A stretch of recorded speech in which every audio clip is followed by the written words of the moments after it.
You're tuned in to BTS, Between the Sermons at Northwood Christian Church, where we gather for conversations with each other, answer your questions, and open the curtains to who we are beyond Sunday mornings. Thank you for joining us, and welcome to BTS. Hello, church. Welcome to the 7th BTS. We thought we'd do something a little bit different today. As you can see, I've got 5 amazing people with me today. It's going to be fun to have what I'm calling, because they're my kids, the kids edition of BTS. What's interesting is over the years, I've talked about if I ever used them as an illustration in a sermon, they were supposed to get $1. I probably a long time ago stopped giving out the dollars.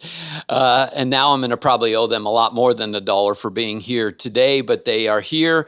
We thought it would be fun for you to get to know these great kids a little bit better today and hear a different side. Many of you knew them growing up, but you'll hear things about them that maybe you didn't know. So we're going to jump this off. I just thought it'd be good to begin by introducing yourself, maybe where you are in your education or what you're doing for a living, because we're all over the board.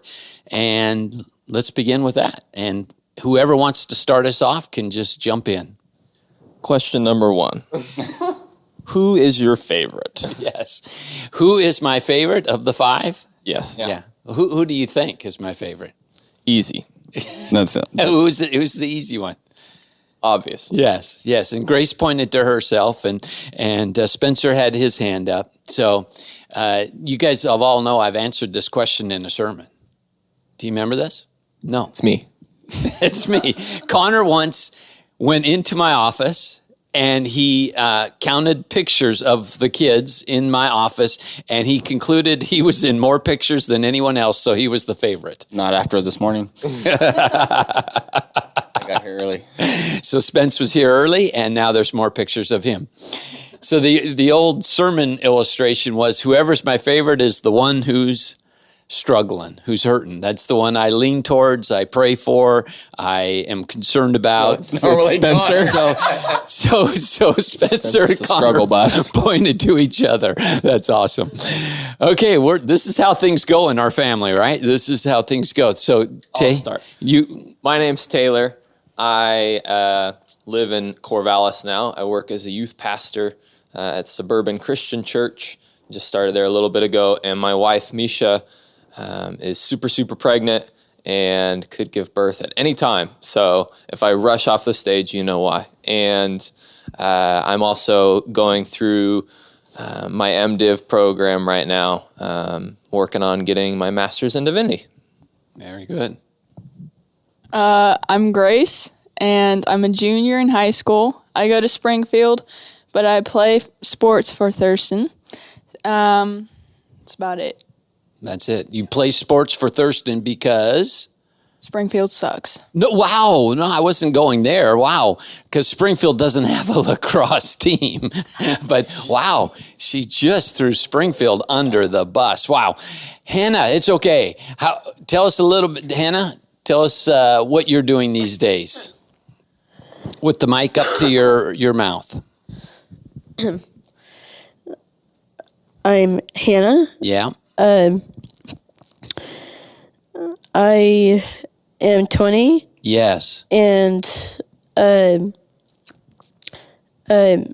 my living is that I like to sing and dance. And for Sunday services.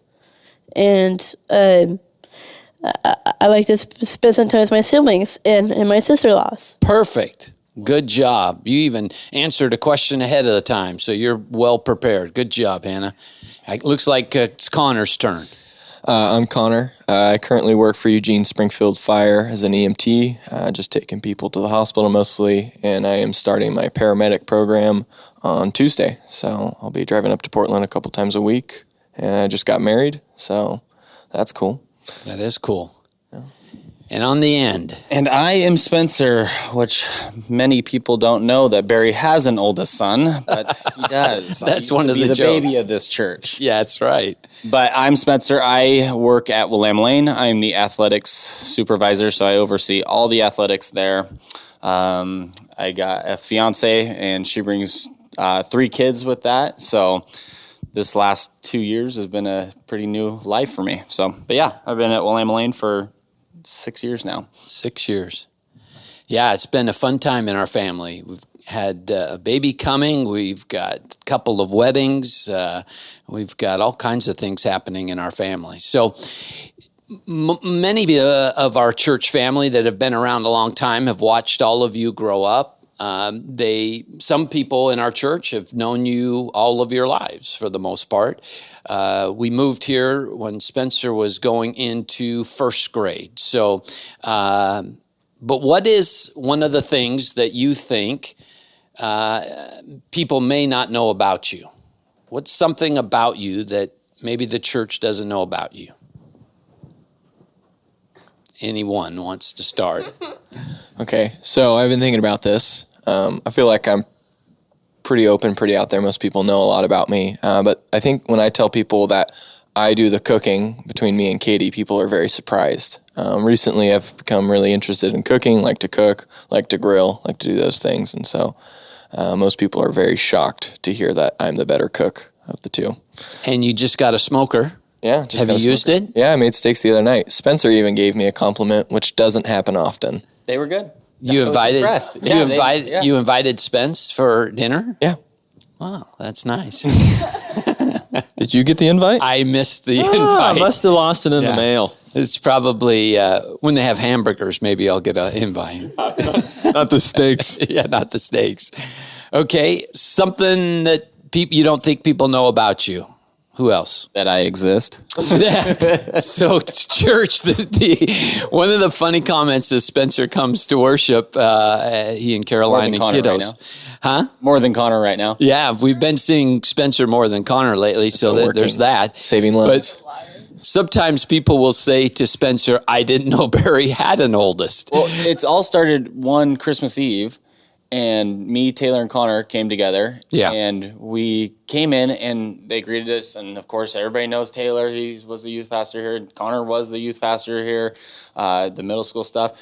And they go, oh, who's your friend? And I go, oh, I'm Spencer. That's our oldest brother. Oh, didn't know Barry had an oldest son. Oh, sweet.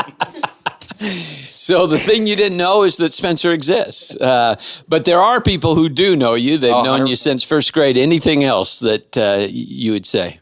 I mean, growing up in this church and growing up in the spotlight for some, yes, for most of us, and you talking about us all the time. Yeah. I mean, most people know kind of everything. They knew I, was a baseball player, went to college in Idaho, and did that. It's hard to answer that question. Okay. Most people know a lot about us. Yeah. I'm lost track. Grace, I don't think you've said anything. Something that most people probably don't know about me is that I'm double jointed in my arms. And so when I was younger, I was able to connect my hands and put it all around my body and step through my arms and go back up. But my legs are too long to do that now successfully, because I fall on my face. It doesn't look good when she. It doesn't look as good. No. Yeah, but I mean, it's a little uncomfortable to even see it happen. Tay, something people don't know. I feel like people know most of my life. Being a pastor and growing up a pastor's kid, there's just a lot of transparency in that. But I have a real fondness for Christmas movies, and I watch them year-round. Yes. And we have a whole section of our living room dedicated to that, and I own books on Christmas movies. So, books on Christmas movies? Yeah. Do you have Bob Welch's on It's a Wonderful Life? No. Well, that's the best one there is. So there you go. Hannah, anything you want people to know about you? Who's Bob Welch?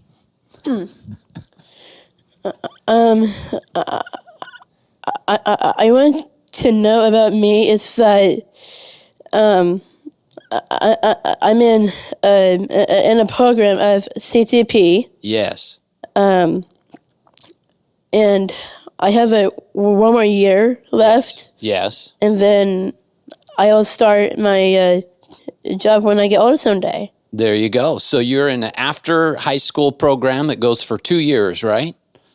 And that is a good program to help give you some job skills so that one day you can be out there and working with the rest of us, right? Yeah. Yeah. Good. All right. How about this one? Since all of you are growing up or have grown up in the church, I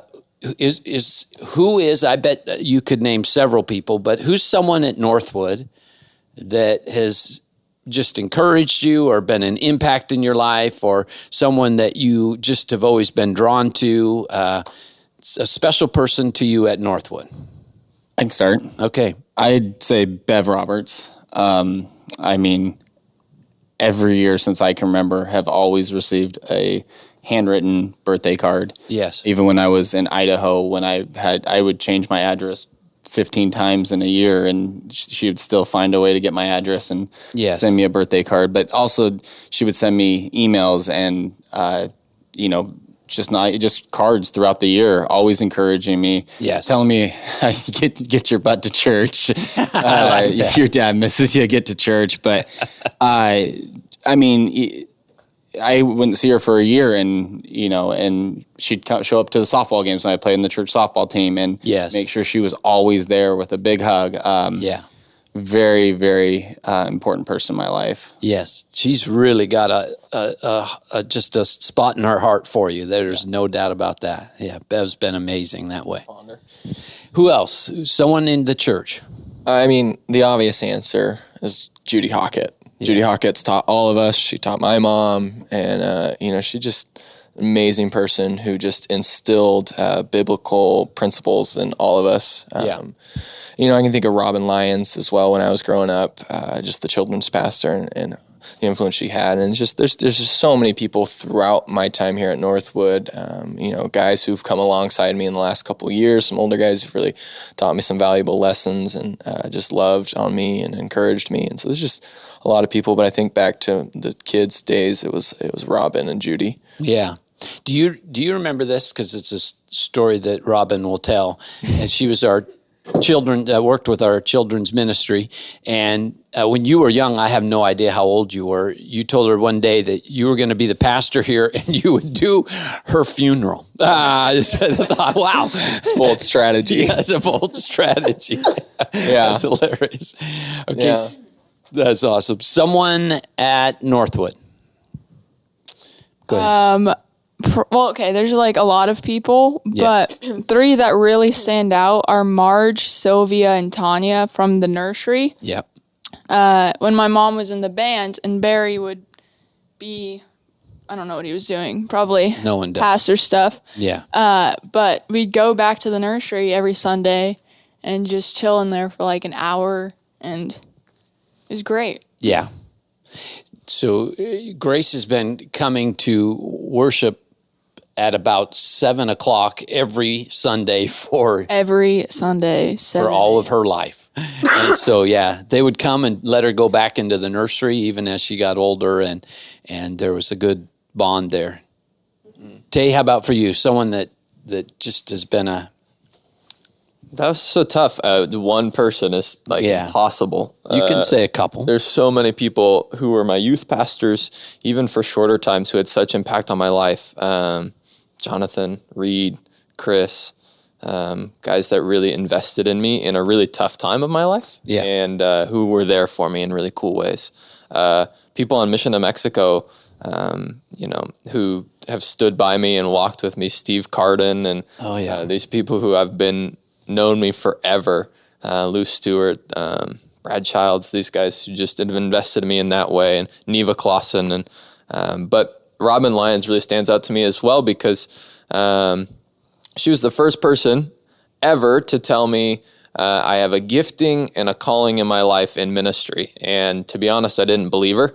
And that's why I went to school to be a teacher, which is a ministry in itself. But Robin really early on saw things in my life that I didn't, and called those out in pastoral ministry. And so, and gave me opportunities to do ministry when I had no business doing it, when I was a middle school student and goofy and weird. Yeah. And so that was cool. I like it. Hannah, is there someone at Northwood that's been close to you? Well, for me, I have been close to my friend Maddie Thomas, because she and I both have Down syndrome, and she and I have been friends for like a long time since at Thurston. Yeah. High, and she is an amazing friend to me. But also, I've got some other friends that I've known for like a long time that I haven't seen, because it feels good in my heart, and I love it. There you go. You know what, Hannah? There's a video we're going to show a week from Sunday, and there's a little scene with you and Maddie in it, and I think you're going to like it. So it's really good. All right, let's go to this one. I'm interested, and we can kind of go the upside and the downside of this one. But growing up a PK, it's a whole world unto itself. So let's just begin with growing up in the church as a PK. We've been at one church, which is kind of unusual as well. I've been able to stay at Northwood. This is my 26th year. So one church, growing up in one church as a PK, what's been the upside of that, or a good experience about that? What's something that has been good about either growing up as when I say PK, a pastor's kid, or growing up at the church? Something positive. I mean, like we said earlier, just the connections. Okay. I mean, we could go on for hours of people in this church who've impacted our life. And just being a pastor's kid has brought us to a community that really loves us, supports us, encourages us. And like I said, we could just go on for hours about people. And so that's just been such a positive thing in our life. You know, if we ever need something, there's someone in the church who's got it or can help us. Dad's always got a guy. Dad's got a guy for everything. Got a guy for it. And so just that in itself, the strong community and people wanting to love and encourage us has been just a huge blessing in my life. And I know the rest of us would say the same. Nice. Yeah, I mean, building the connections you have made, but we have made ourselves. But yeah. I mean, like I said, you have a guy for everybody or anything. Yes. There's something wrong in the house. Oh, I got a guy for that. Yeah. I think another big part, a cool part about being a PK is, our dad only works on Sundays. And that's right. But no, I mean, you had the ability to. You coached all of us. You were at every single baseball game I ever played, any sporting event any of us did. You were able to move your schedule around to where after school when we get home, you were home. And so that was a really cool thing about being a pastor's kid is it wasn't a typical 9 to 5 and we get home from school and wait till you get home, but right after school you were there. So that was really cool. I don't know if you'll remember this. You were playing a summer game. I think it was summer, a game out at Thurston. It was like a 3:00 start for this baseball game. And I showed up a little before 3. I was the only parent there at that point. And you're warming up and you look at me and you said, "You got to get a life." That's what you said to me. And I was like, well, this is my life. But you're right. It's one of the things I've loved about ministry is being able to move my schedule around to make your guys' events a priority. Yeah, I've loved that. Upside, growing up as a PK or in the church? The built-in mentors, like Connor said. I mean, just the list could have gone on that I gave, and it almost feels weird not to. But the other upside is that you have access to a really sweet facility for your birthdays. Right? So, like, it sucks that you got to show up at 7 a.m. on Sundays, but once a year, you can play dodgeball for your birthday. Yeah. And go seek. What's that? Hide and go seek in here. Hide and go seek. You get to roam this place. Didn't we do slumber parties here too? Like, with our friends. I mean, we've spent a lot of time with friends here. That is for sure. Yes.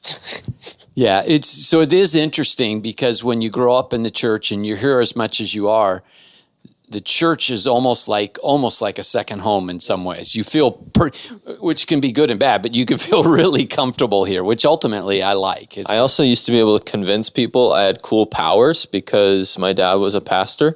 One time I told people that I could make water holy. They believed me because my dad's a pastor.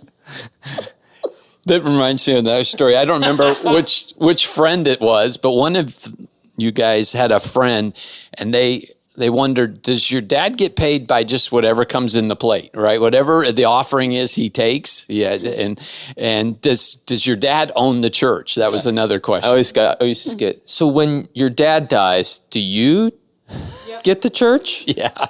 Do you take over? Do you guys split it? Yeah. Like, we don't own the church. Yeah. We let God own it. Okay. Grace. I forgot what the question was. Okay, I'll come back. A good experience growing up as a PK. I think the community and it's a family. So as they said, if we need anything, there's a whole list of people that we can reach out to. Yeah. Also, just like with COVID, I remember having to do band assignments and I didn't have the right things I needed. And so Barry and I would bring Hannah and we'd bring my computer and everything I needed and we'd go back to the drum set or wherever we needed and we'd start recording and doing my assignments. But at the same time, what's kind of nice is you can raid the refrigerator or freezer whenever you want. I really enjoy that. So now children's ministry and youth departments wondering, that's where our stuff goes. Yeah. Yeah, some of the other kids. Hannah, anything you liked growing up here at the church? I have been growing up here in this church. I like to worship and sing with Adam here, and he is just an amazing person. The way that he does the songs that I've known, and I've known the words to it. Yep. I just like it. Yes, you do. Shout out Adam. Shout out to Adam. That is Adam right now. His head has just gotten bigger. This is a test to see if he really watches and is a part of this church. That's right. Yeah. Okay, we don't have to go completely negative, but what are the challenges? All right, here we go. Here we go. Now we want to spend some. What were maybe the challenge or the difficulty? I don't know if difficult, but challenge growing up as a PK. Where would you go with that one? I could start. Okay. I mean, we'll be real. I mean, our whole life is in a spotlight. So, like we talked about, it's good and it's good. But, I mean, everybody knows, thinks they know our family and our dynamic and things that go on in our family. Yes. So, I was a sophomore in high school when some stuff, happened. And everybody thought they knew everything. But they don't, And so I think that's the tough part is, we are in the public eye. And that can be great and bad at the same time. Yeah. Everybody thinks they know, but that transparency is such a interesting thing as we talk about, like, what do people not know about you? And I had to think a while about that. And then I started thinking, like, as I become a parent, what level of transparency do I want my own kid to have in their own life? And I don't know that we ever did this bad or wrong. It's just a fine line you have to walk of, like, we want to be real and honest and about who we are, but also, like, that's just a fine line in that. And I think that that's a very difficult thing to do as a pastor's family. Yes. Especially if you're a pastor like you who preaches from very, like, real, authentic, like, where people are in very practical ways that involves talking about your own life. And so I think that's just a hard balance. And sometimes it felt like man, you have a lot of people with a lot of expectations of you. Mm-hmm. That's what it felt like often. Whether that was true or not, that's what it felt like often was there was a lot of people who had a lot of expectations on you. Yeah. No, that makes sense. And that piece where I think it's always hard when people think they know, and oftentimes they don't, but they think they know. And I've used all of you as illustrations. Most of the time, almost all the time, I think I never wanted to put you in a bad light. But the other day I just was off the cuff and was saying something about Connor and Katie, and It's always me. they thought I was saying Katie was pregnant. And That was at church. That was at church, That was yeah. at church. I wasn't Pre-marriage too. That was Yeah, it was pre-marriage. before they were married. So, sometimes, I wasn't always quite as good as I intended to be. But yes, I think you're right. It's a fine line that each pastor and their family have to wrestle through what works for them. Yeah, I touch on the expectations too. I remember being in middle school, and I was a little bit of a rambunctious, wild, wasn't always probably the ideal kid in the middle school room or high school room. I know I gave my middle school leader and John Bowling a hard time sometimes, and just, and it's just felt like I was expected to be a leader and be better, and was Joseph in the Christmas pageant because it's the pastor's kid. It's just little things like that, and it had some expectations that were hard. But in the end, I think it was all worth it. I think I'm a better person for it. I think I, was challenged through it. Yeah. But definitely hard. The other thing I'd touch on is like as much as we said, this community is. But when you're doing dumb stuff in high school and middle school, people see you and tell dad. Like, Dad would text me like, "Heard you're driving a little fast through town." Yeah. Like, what? So little things like that, and you're with your friends and you're doing dumb stuff, and you see someone, you're like, "Oh crap!" Yeah. So that was a little bit of a downside, but overall, I'd say it was a good experience. But there's definite challenges. We had our struggles as a family, and sometimes it feels like you're expected to be above that. Yes, and that's just not. And especially with Dad being honest about things. Dad was always honest up front in the pulpit about the struggles he faced and what our family went through. And so to overcome that was sometimes a challenge. Yeah. Yeah, that's a good point. And I do remember that, I'd kind of forgotten that, but whenever you were out and about and people would see you, I would get word. That's because you're a terrible driver. You are the worst Still driver. is. I drive for the ambulance. I am a professional driver now. Yeah, so don't take the ambulance. Yes.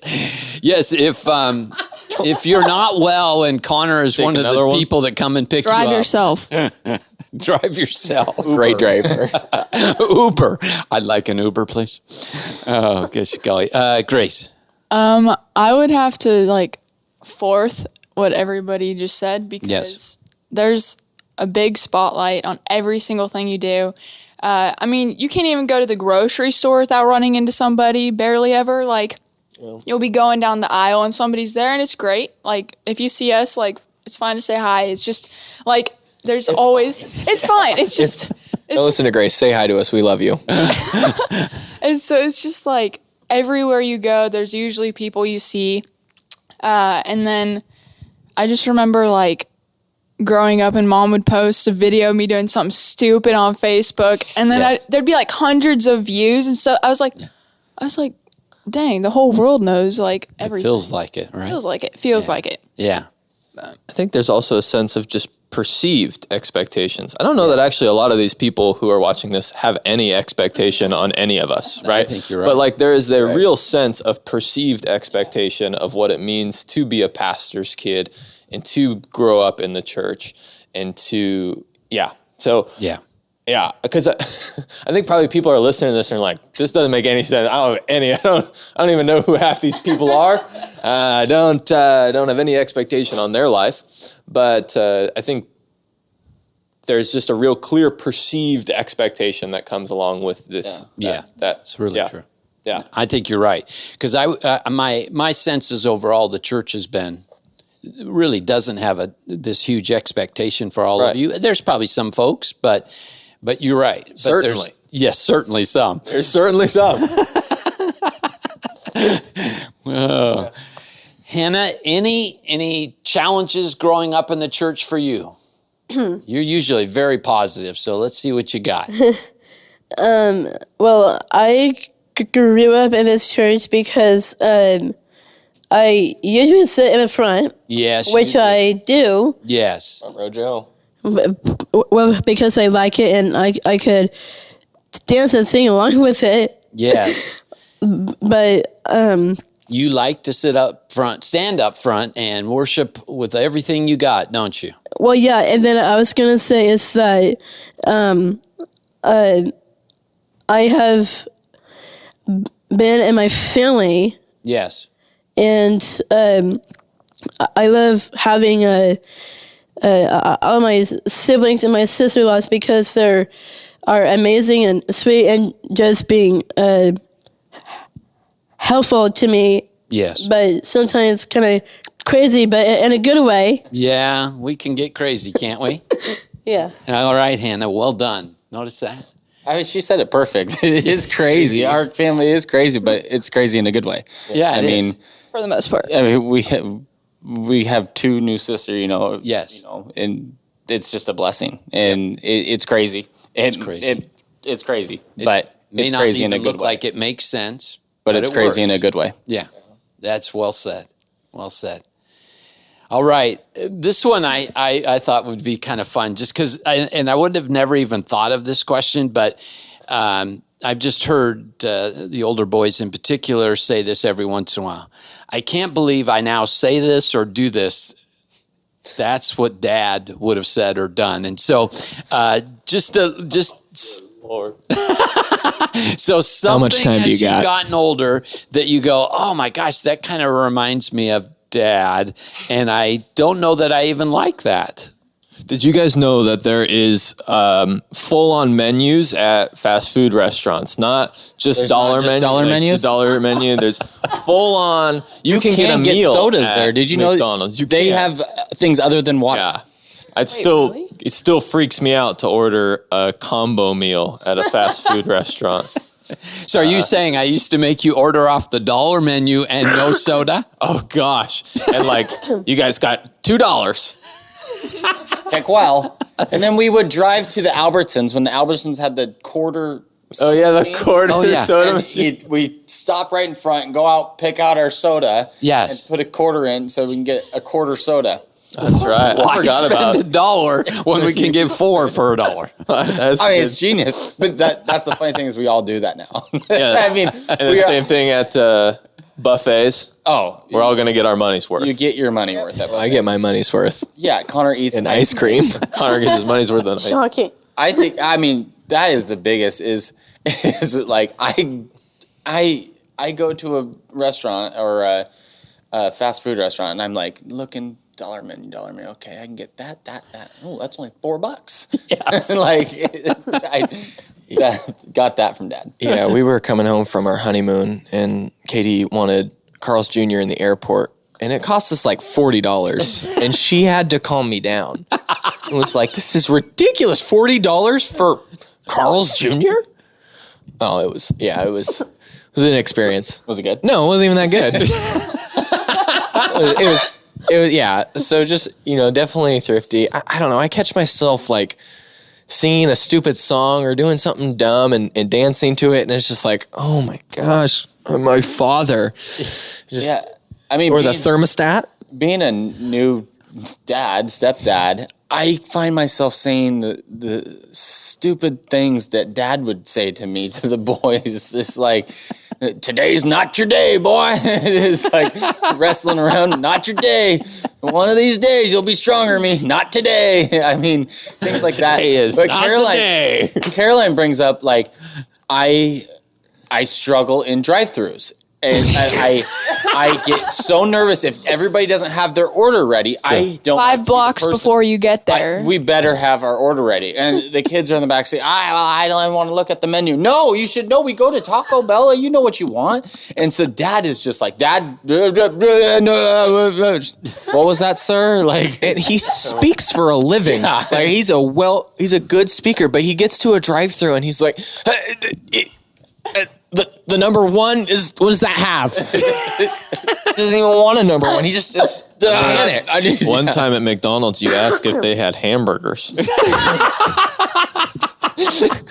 Okay, yeah. Says McDonald's. Yeah. It's funny talking about like, wow, what are some things I picked up? Because if anybody's watched me preach, like that is part of what I do for a living.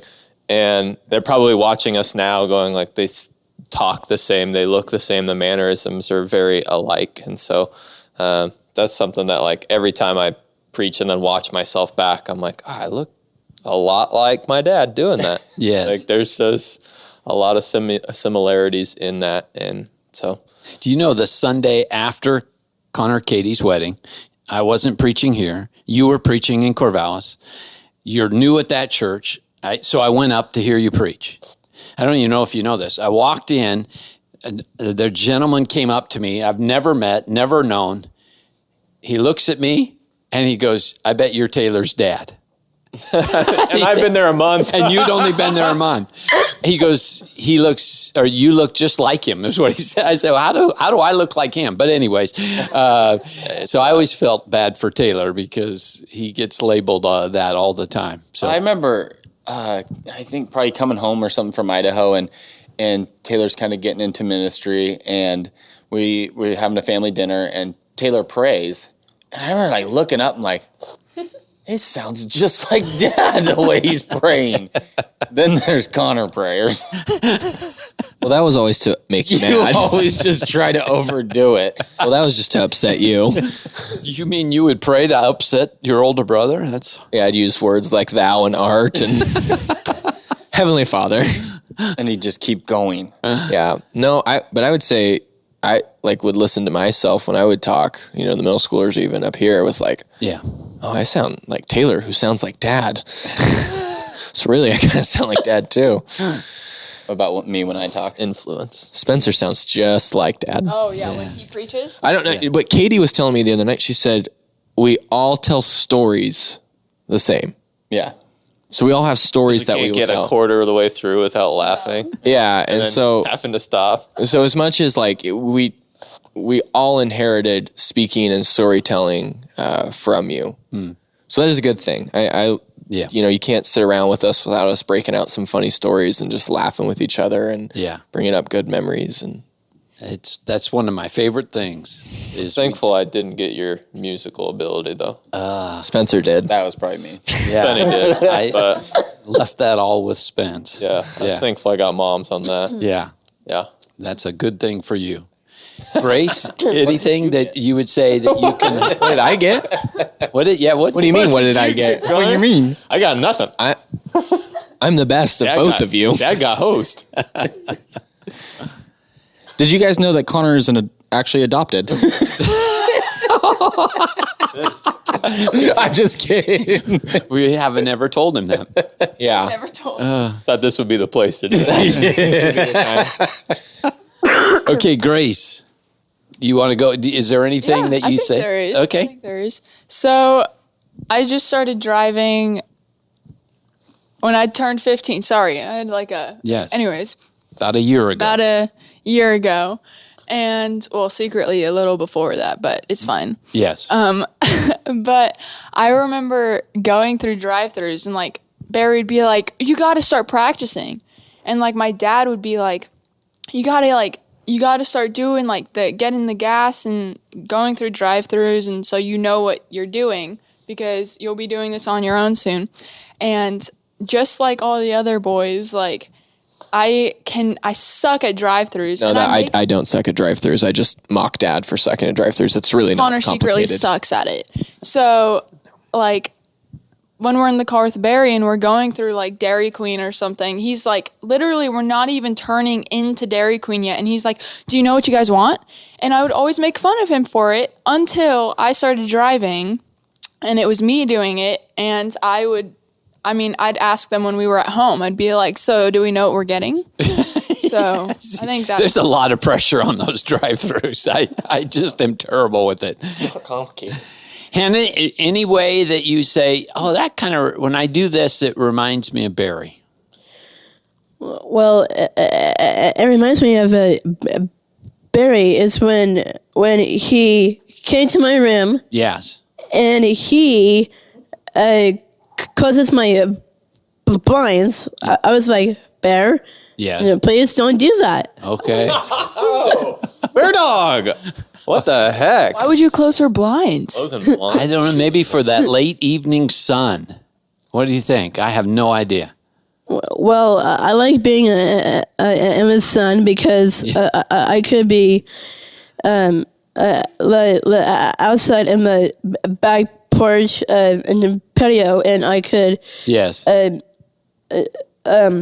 Well, and for me, I've got my baby doll, baby sweetie, and I was saying a pretend prayer for her. Yeah. Because she was pretending having a hard time. Yeah. And I wanted for her to get her going, but I thought, well, yeah, I could do that for her. I like it. Pray like Barry. I like that. Yes, I like it. Anything about the church that you are incredibly grateful for that we haven't said? Anything about that? I mean, we talked about it already, but there's always someone there for you. Yeah. Even, I mean, there was a long stretch that I wasn't here. I called myself the CEO, Christmas and Easter only. Yes. But those Christmas and Easter only people loved on me and were thankful I was there. But there's always someone there for you. There's always someone thinking about you. Yes. So that's a pretty cool thing. Yeah. Good. Yeah, I'd kind of echo that. Like I said, there were some years where it was pretty rough and didn't want much to do with the church. In my younger, middle school to high school days. But just being able to come back and just be so loved and accepted. It's interesting the people who've known me when I started middle school ministry versus the people who knew me as a child and as a middle schooler and as a high schooler, and getting to see them and hear what they would say about seeing me become a leader and seeing me become more of an adult. Yes, that's been something I'm grateful for, that they've never gave up on me. I love it. Okay. Grace, Tay, Hannah, something that you're just real grateful for about the church? I think it has been said. Basically, just the family, and whenever, I know for me, probably everyone else, as they said, is like when we're going through a hard time, difficult time, there's always people that, give us little cards or just come say hi. And then there's like some people just start praying with you for no reason. But or like playing drums. I don't know. I just think people appreciate that. I don't know, just in general. Mm-hmm. And so it's just like, yeah, that's about it. I think there certainly is a love that is sent each one of your ways, because people feel like they know you, actually. And so there's a lot of love, and I would venture to guess there's a lot of people praying for you every day that you have no idea. And that's one of the things that I marvel about. I'm super, super grateful for the fact that you've been able to be at the same place for 27 years? 26. Yeah. 26 years. As I grow in my own ministry, and as I work at different churches, and as I experience other cultures in churches, there's sometimes not the healthiest for pastors. I watch a lot of pastors burn out. I watch a lot of pastors quit, do something else, be pushed out of their community. And there was a lot of, I think, opportunity for a church to do that through the years. Mm-hmm. And I watched a group of elders and leaders in the church here support and love and care for you and allow you to do things that like supported us, being at our ball games and showing up for different things and taking weeks off and things that I don't know if some people know, but doesn't happen at every church. Mm-hmm. Healthy churches, sure, but not at every church. And there's a lot of pastors that don't make it as long as you have, and still love the community they're a part of. I'm really grateful that Northwood has been a place that continues to support you, which in return supports us. Yeah, perfect. We're going to let Hannah have the last word today. Hannah, what's something you've loved about the church here? I love to be in church because I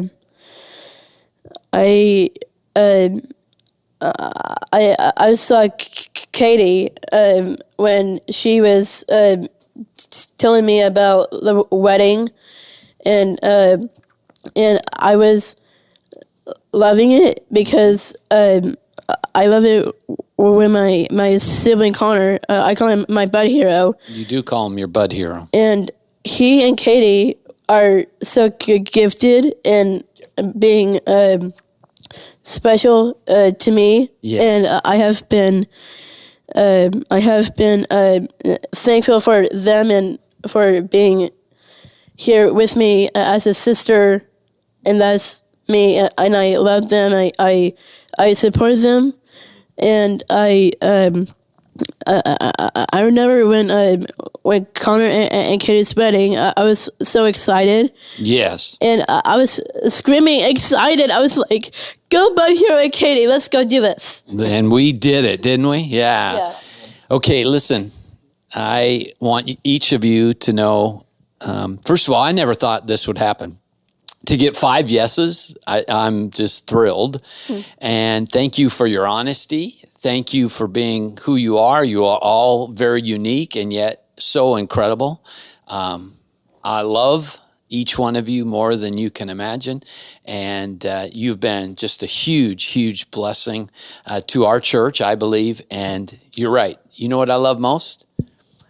The family getting together and just laughing and telling stories. Nothing is better than that. So I've loved today and love each of you. Thanks. You should tell a dad story. Real quick. Okay, tell a dad story real quick. Go ahead. You start.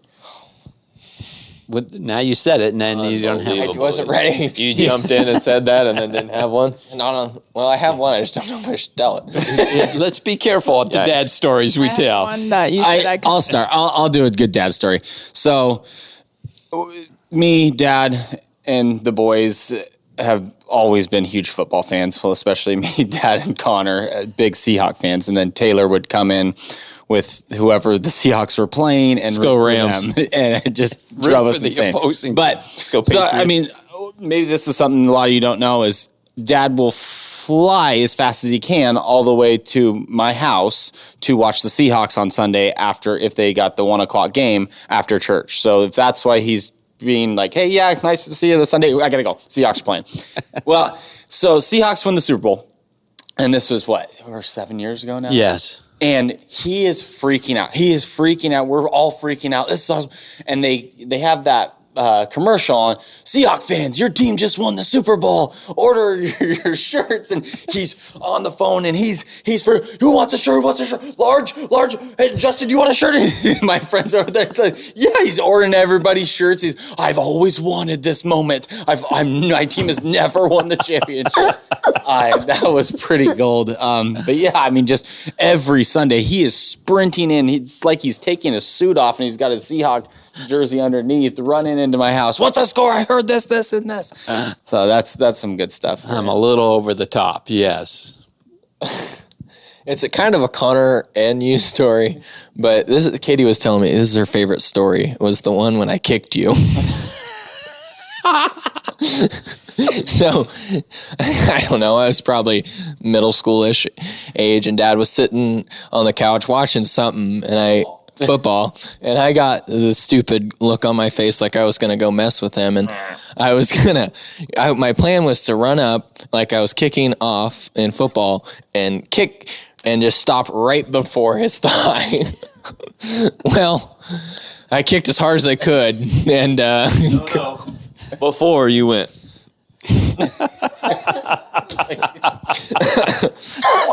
and and I connected with Dad's leg pretty square. And I just went, I'm sorry! And I just ran and locked myself in the bathroom. But Dad handled it with more grace than he probably should have. Your go-to, lock yourself in the bathroom. Yeah. Dad, even when we would challenge him, which we would many a times, always just responded with grace. Glad to hear that. Anyone want one more story, or shall we call it a day?